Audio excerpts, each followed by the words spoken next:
This is a book so plotting, so dreary, and so pretentious that I gave up on it halfway through. Welcome back, book burners. This is where we look at top reviews of popular books you were either burned by or burned through. My name is Ben. Let's dive in. Today's book is Never Let Me Go by Kazuo Ishiguro. With an overall rating of 3.85 stars on Goodreads and 801,000 reviews, let's jump in with the 1 star.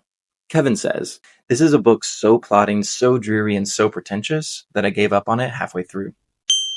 2 stars. Emma says, I just don't know how you take a book like this with a plotline as interesting and creepy and unique as this one and turn it into an unrelenting snooze fest party of one.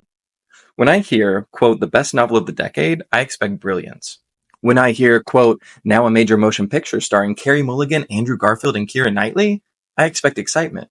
When I hear, quote, millions of copies sold, presumably based on the number of Goodreads ratings there are, I expect memorable characters or writing or storytelling or something. But I got nothing. 3 stars.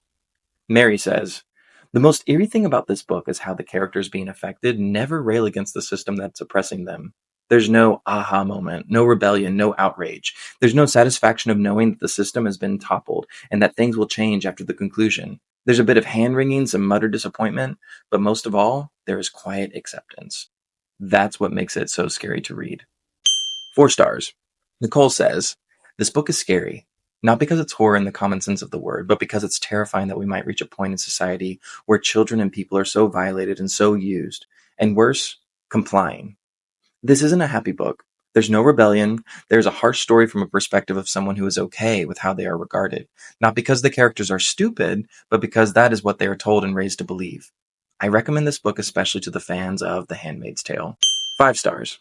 Chai says, this is a great book to read if you want to feel really up about some things. Never Let Me Go is a book that itches beneath the skin. It left me uneasy, and on a less acknowledged level, deathly afraid. I didn't so much finish reading it as emerge from it, gasping like I was breaking the surface of a deep sea. The silences, gasps, and absences, the sheer irresolution of the narrative make Never Let Me Go a difficult novel and a demanding one.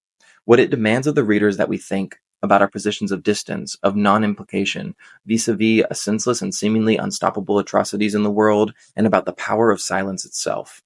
I can't imagine anyone reading the news and reading this book and not feeling deeply, horrifically implicated. But I suspect that is the point.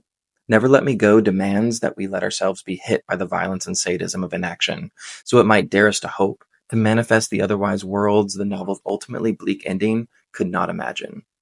So there you have it. Those are some of the top reviews on the book Never Let Me Go. Let me know what you thought about it in the comments and tell me which one I should cover next.